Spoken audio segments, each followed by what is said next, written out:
오늘의 말씀은 창세기 39장 1절에서 23절, 창세기 39장 1절에서 23절 말씀 중에 1절에서 3절, 창세기 39장 1절에서 3절을 먼저 읽겠습니다.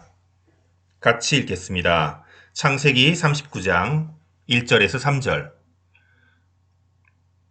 요셉이 이끌려 애굽에 내려가매 바로의 신하 친위대장 애굽 사람 보디발이 그를 그리로 데려간 이스마엘 사람의 손에서 요셉을 사니라. 여호와께서 요셉과 함께 하심으로 그가 형통한 자가 되어 그의 주인 애굽 사람의 집에 있으니 그의 주인이 여호와께서 그와 함께 하심을 보며 또 여호와께서 그의 범사에 형통하게 하심을 보았더라. 20절에서 23절까지 같이 읽겠습니다. 창세기 39장 20절에서 23절.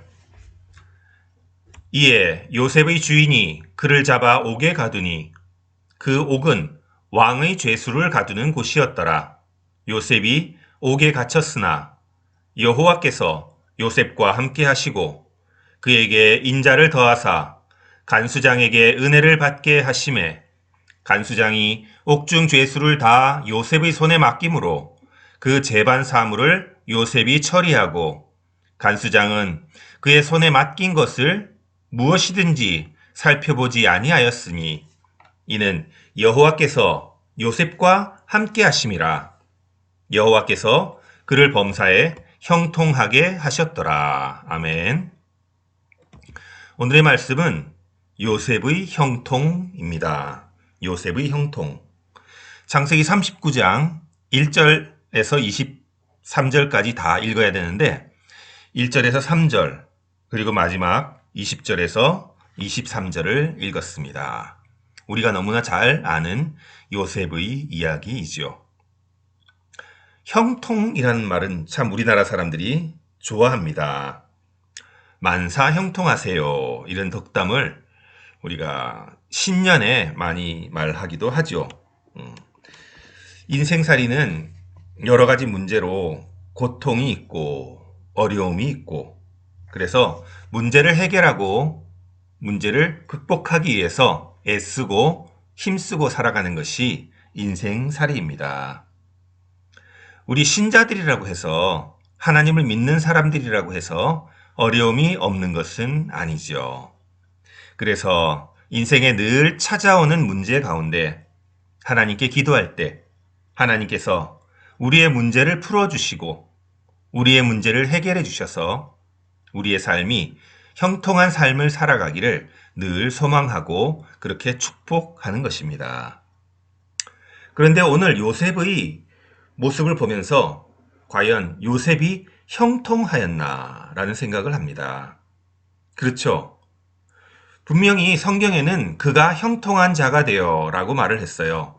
오늘 본문 다시 한번 읽어볼까요? 39장 2절 시작. 여호와께서 요셉과 함께 하심으로 그가 형통한 자가 되어 그의 주인 애굽 사람이 집에 있으니 3절 그의 주인이 여호와께서 그와 함께 하심을 보며 또 여호와께서 그의 범사에 형통하게 하심을 보았더라. 또 23절 이는 여호와께서 요셉과 함께 하심이라 여호와께서 그를 범사에 형통하게 하셨더라. 성경은 분명히 그가 형통한 자가 되었다고 말을 하고 있는데 과연 요셉이 우리가 생각하는 그러한 형통한 자가 된 것인가요? 요셉은 형들에게 미움을 받았습니다. 그리고 형들이 그를 죽이려고 했어요. 형제에게 버림받고 죽임을 당하는 삶이 과연 형통한 삶입니까? 또 구덩이에 빠지고 급기야 노예로 팔린 신세가 되었습니다. 노예로 팔린 삶이 과연 형통한 삶일까요? 그 당시 노예의 삶은 정말 차라리 죽는 것이 낫다고 할 만큼 어려운 삶이었어요. 사람이 대접을 받지 못하고 소나 짐승처럼, 가축처럼 취급받는 그러한 삶이었죠. 그래서 하루하루 절망 가운데 살아가는 것이 노예의 삶입니다. 그것이 과연 형통한 삶인지 참으로 좀 답답하고 의아한 생각이 들기도 합니다. 더더군다나 요셉은 어릴 때 아버지로부터 가장 특별한 총애를 받는 아들이었죠. 그래서 채색 옷을 입고 다녔습니다. 그러니 더더욱 요셉의 삶은 그렇게 화려하고 사랑받던 삶에서 노예로 되었으니까 형통과는 전혀 반대의 삶이 될 것입니다. 그런데 요셉이 어떻게 형통한 자가 되었느냐? 그의 성품이 변하고 인격이 변하면서 형통의 길로 접어들게 된 것입니다. 요셉을 섬김의 사람으로 하나님은 만들어 빚어 가셨던 것입니다. 요셉은 사실 자기밖에 모르던 사람이었어요.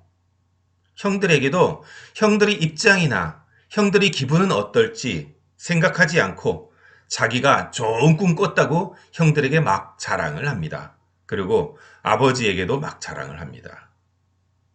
그렇듯이 자기밖에 모르던 그런 요셉이었는데 이제 보디발 장군의 집에서 주인을 섬기는 삶을 살게 되죠. 그래서 자기밖에 모르던 자가 남을 섬기는 자가 된 것이 하나님이 말하는 형통이라는 것입니다. 그래서 그는 자기밖에 모르던 사람에서 자기에게 맡겨진 일을 잘하는 사람으로 변화된 것입니다. 그래서 그의 인격이 형통하는 것으로 성숙되게 된 것이죠. 이것이 바로 성경에서 말하는 형통의 첫 번째 단계였던 것입니다. 두 번째는 하나님의 형통의 의미가 있습니다. 형통의 사전적인 정의는 모든 일이 뜻대로 잘 되어가는 것이 형통이라고 할 수 있겠죠.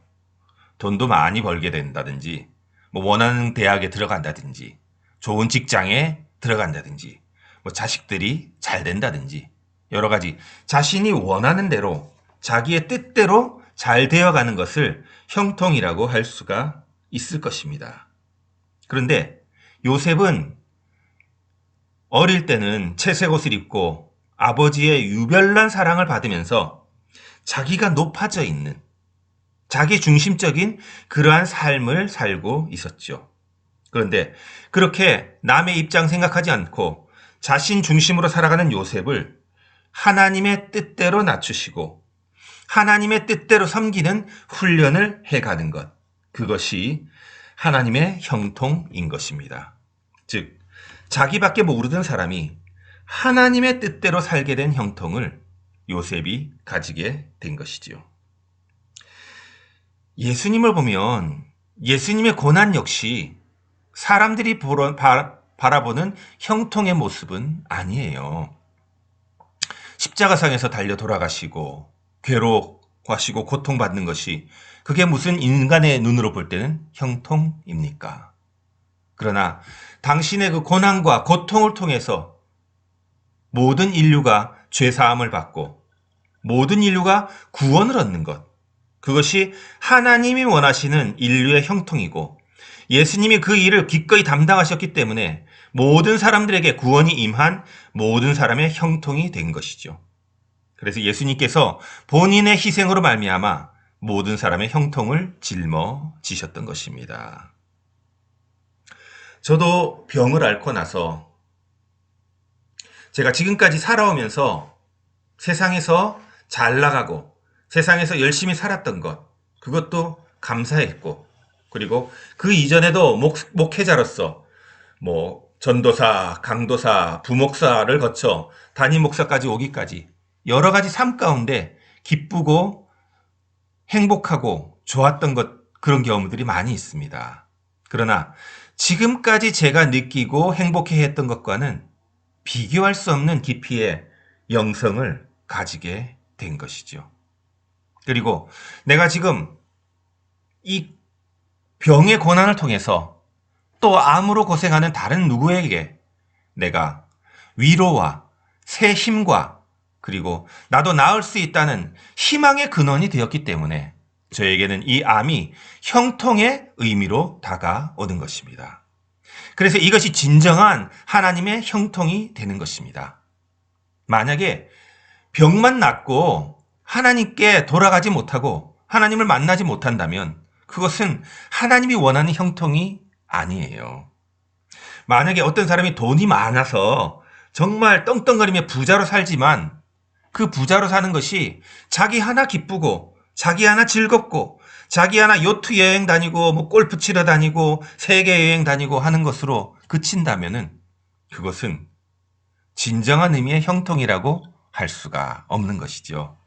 그래서 저의 이 고난이 하나님의 형통이 될 수 있었다는 것이 저에게는 큰 기쁨이요 하나님께 쓰임받는 그 놀라운 축복이라고 생각하는 것입니다. 요셉도 자기의 고난이 하나님의 뜻대로 살게 된 형통으로 거듭나게 되었기 때문에 진정한 하나님의 형통을 받은 것입니다. 자, 하나님의 뜻대로 어떻게 살게 되었나요? 보디발의 아내가 유혹을 하게 되었는데 보통 인간이라면 그 유혹에 넘어갈 수밖에 없습니다. 만약에 그 보디발의 아내의 유혹을 거절했다 하면요. 그렇게 지금 막 요셉이 옷을 뺏기면서까지 도망을 갔지만 그렇게 드라마를 만들지 않아도 그냥 노예라는 신분은 주인의 아내의 눈에만 벗어나면은 어떤 핑계를 대서라도 죽을 수 있는, 너무나 쉽게 죽을 수 있는 그런 입장이잖아요.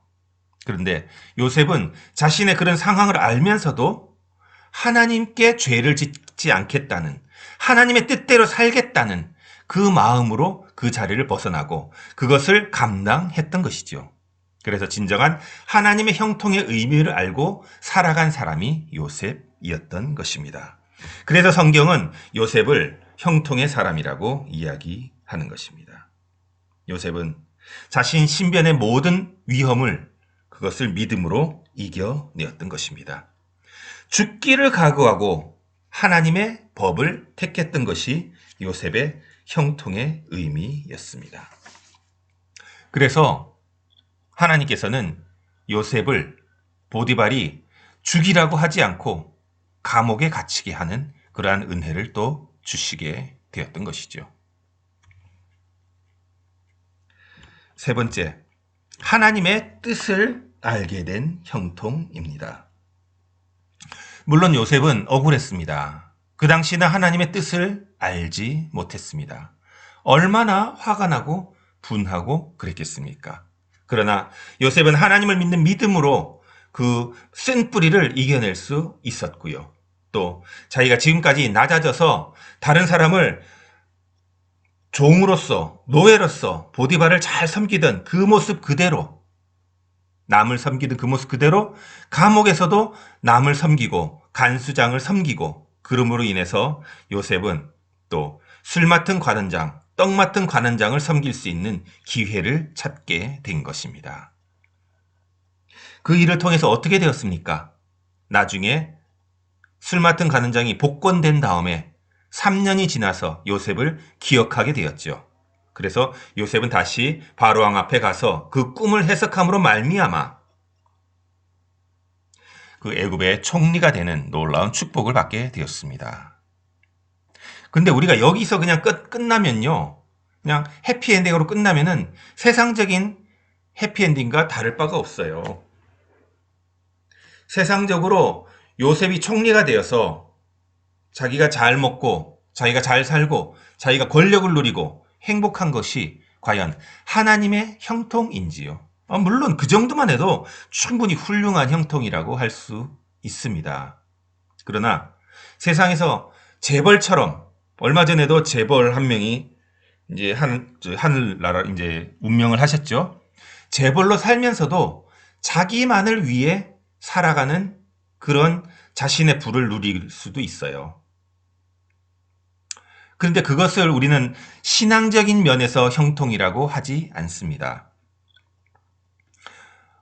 얼마 전에 유재석이 하는 그 유퀴즈라는 곳에 어떤 할머니 한 분이 나타나셨죠. 그분이 아주 돈이 많으신 분이었는데 그분이 자식이 없어요.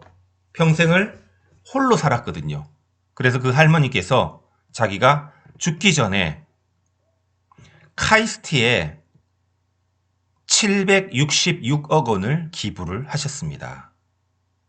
2년 전에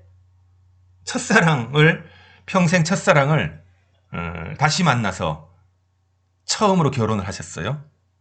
근데 그 카이스트에 기부를 하게 되신 이유를 말했더니 남편이 자기가 이제 기부하겠다고 얘기했더니 남편이 하려면 빨리 하라고 그렇게 얘기를 하더래요. 그래서 766억을 기부를 했는데 자기만을 위해서 돈을 쓰는 그것은 세상적으로 부자로 사는 것이지만 다른 사람을 위해서 이렇게 쓰는 것은 정말 남까지 형통하게 만드는 놀라운 축복의 사람인 것이죠. 그 할머니가 예수를 믿는지 안 믿는지는 모르겠어요. 아마 안 믿는 것 같아요. 근데 지금 자기만을 위해 산 것이 아니라 다른 사람을 살기 위해, 다른 사람을 위해서 살아가는 것, 다른 사람에게 복을 주는 것, 그것은 참으로 하나님의 뜻을 닮아가는 그런 삶이 될 것입니다. 그분이 그리스도를 받아들여서, 복음을 받아들여서 천국을 누릴 수 있으면 참 좋았겠습니다. 저는 그분이 믿는지 안 믿는지는 모르겠어요. 자, 요셉이 애굽의 총리가 되었습니다. 근데 애굽의 총리가 돼서 어떻게 되었습니까? 그가 본인 한 명을 즐겁고 본인 한 명이 잘 살게 된 것으로 그치지 않았고요. 시편 105편에 보니까 이렇게 말했어요. 그가 한 사람을 앞서 보내셨으며 요셉이 종으로 팔렸도다. 그의 말씀이 그를 단련하였도다. 이에 이스라엘이 애굽에 들어가며 애굽이 함의 땅의 나그네가 되었도다 라고 했어요. 요셉은 알았던 것이죠. 하나님이 나를 앞서 보내셨구나. 하나님이 나를 미리 애굽 땅으로 보내셨구나. 그래서 하나님이 요셉을 단련시키셔서 요셉을 애굽의 국무총리가 되게 하셨습니다. 자기만 알던 요셉, 자기를 최고로 여기던 요셉, 형의 기분이나 아버지의 기분 상관없이 자기가 하고 싶은 대로 다 말하던 요셉, 그 요셉이 노예의 삶에서 남을 섬기는 그런 훈련을 받고 또 감옥에 들어가서까지 남을 섬기고 그런 모든 믿음의 훈련의 과정을 통해서 요셉은 총리의 역할을 넉넉히 잘 감당을 했던 것이죠. 근데 어떻게 보면 목사님 그렇게 국무총리가 됐으니 얼마나 훌륭합니까? 우리나라에서도 대통령이나 국무총리 됐으면 훌륭하게 복받은 인생, 형통한 인생이라고 할 수 있잖아요. 그런데 요셉이 총리가 된 건요. 그 당시에 요셉은 홀로 모든 정적들을 만든 것이에요. 많은 정적들은 요셉은 이방인이었는데 노예 출신 이방인이었는데 노예가 총리가 되었으니 얼마나 눈에 가시였겠습니까? 그래서 요셉이 하나라도 삐끗 잘못하면 바로 추락하여서 죽음으로 가게 될 수 있는 것이에요. 조선시대에도 영의정, 좌의정, 우의정 생활을 하다가 하루아침에 유배를 당하고 하루아침에 능지처참 당하는 그런 경우가 많이 있었잖아요. 요셉은 늘 불안한 삶을 살 수밖에 없는 그런 위치에 있었어요. 하지만 하나님께서 동행하시사 하나님께서 그를 형통하게 하심으로 말미암아 죽을 때까지 총리의 역할을 잘 감당하고 모든 애굽 사람들의 축복의 근원이 되었던 것입니다. 그리고 더 중요한 것은 요셉 한 명이 잘 먹고 잘 산 것으로 끝난 것이 아니라 이스라엘 백성들이 애굽에 와서 70만 명이 되도록 번성할 수 있는 복의 근원이 되었다는 것이 진정한 요셉의 형통이요 하나님의 뜻대로 살아간 형통인 것입니다. 하나님이 나를 앞서 보내셨구나. 하나님이 나를 앞서 보내셨구나라는 것을 알고 요셉은 하나님의 뜻을 알고 뜻에 합당한 형통으로 끝까지 살아가게 된 것이죠. 하나님을 진짜 알아가는 그 과정을 통해 요셉은 연단이 되었고 그래서 진정한 형통의 복을 받아 누린 것입니다. 우리도 신앙생활은 하지만 직장생활에서 내가 높아지는 것으로 끝나지 말고 사업을 하면서 내가 부자 되고 내가 잘 먹고 그걸로 조금 하나님께 헌금하는 것, 그것으로 만족하지 말고 진정으로 내가 복의 근원이 되는 삶을 살기를 축복합니다. 나를 통하여 다른 사람이 행복할 수 있는 것, 나를 통하여 다른 사람이 힘을 얻을 수 있는 것, 나를 통하여 다른 사람이 진정으로 기쁠 수 있는 삶, 그것이 진정으로 하나님께서 원하시는 형통인 것입니다. 요셉도 눈으로 보기에는 형들에게 미움을 당하고 구덩이에 빠지고 노예로 팔려나가고, 우리의 삶을 대비해 보면 현실에서 가난하고 현실에서 힘들고 현실에서 직장에서도 낮은 위치에 처하고 그럴 수도 있는데, 그러한 것이 나를 무너뜨리고 낭망시키는 것이 아니라 그 과정에서도, 그 삶의 과정 속에서도 우리가 극복하고 이겨내고 하나님의 뜻에 합당하게 살아가며 내 주위에 있는 그 사람에게, 내 주위에 만나는 사람들에게 사랑을 베풀고 하나님의 존재하심, 이 사람은 정말 하나님을 믿는 사람이라는 그러한 하나님의 형통의 복을 주는, 그것이 우리 크리스찬들이 해 나가야 할 삶인 것입니다. 그럴 때 하나님의 뜻대로 살아가는 형통으로 우리가 믿음 안에서 승리하는 축복된 인생이 될 줄로 믿습니다. 아멘. 기도하겠습니다. 좋으신 하나님, 오늘 말씀을 통해 우리가 여전히 나 중심으로 살아가는 그런 모습에서 하나님의 뜻대로 살아가는 모습으로 변화되기를 소원합니다. 요셉이 자기 중심으로 살아갔다가 그 노예 생활을 통해 다른 사람을 섬기는 삶으로 변화되고, 그 과정을 통해 애굽의 총리의 역할을 감당하게 되고, 또 늘 하나님께서 동행하심으로 말미암아 하나님이 형통하게 하심으로 말미암아 진정한 형통의 근원이 되게 하심을 알았습니다. 그리하여서 장차 이스라엘 70만 명을 그 애굽에서 넉넉히 잘 살 수 있게 하는 복의 근원이 되었습니다. 주님, 우리 사랑하는 말씀의 습교회 성도들도 나 한 명 부자로 살고 나 한 명 잘 살고 잘 누리는 삶이 아니라 진정으로 내 주위에 빛과 소금의 역할을 감당할 수 있는 그런 성숙된 우리 성도들로 삼아 주시옵소서. 설령 내가 좀 못 살고 좀 낮은 위치에 처하고 좀 힘들고 어렵다 할지라도 거기에서 무너지지 않고 그 고난을 통해서, 어려움을 통해서 하나님의 뜻을 더욱더 발견하고 하나님 손 꼭 붙들고 고난을 이겨냄으로 말미암아 우리의 삶을 통해 빛과 소금의 역할이 감당되고 믿지 않는 사람들에게 믿음의 본이 되는 그러한 형통한 삶을 살게 하여 주시옵소서. 저에게도 주신 이 병이 나를 무너뜨리는 것이 아니라 이 병을 통해 하나님의 놀라운 기적을 사람들에게 간증하고 하나님의 영광을 드러낼 수 있게 하시니 곧 이 병이 저에게는 형통이었음을 주님께 감사 고백드리며 기쁨으로 찬양과 경배를 올려드립니다. 하나님 감사합니다. 모든 것이 하나님의 은혜요, 모든 것이 하나님의 뜻이요, 모든 것이 하나님의 형통임을 감사합니다. 그렇게 오늘도 새 힘 얻어 살아가는 우리 모두가 되게 인도하여 주옵소서. 예수님의 거룩하신 이름으로 기도드립니다. 아멘.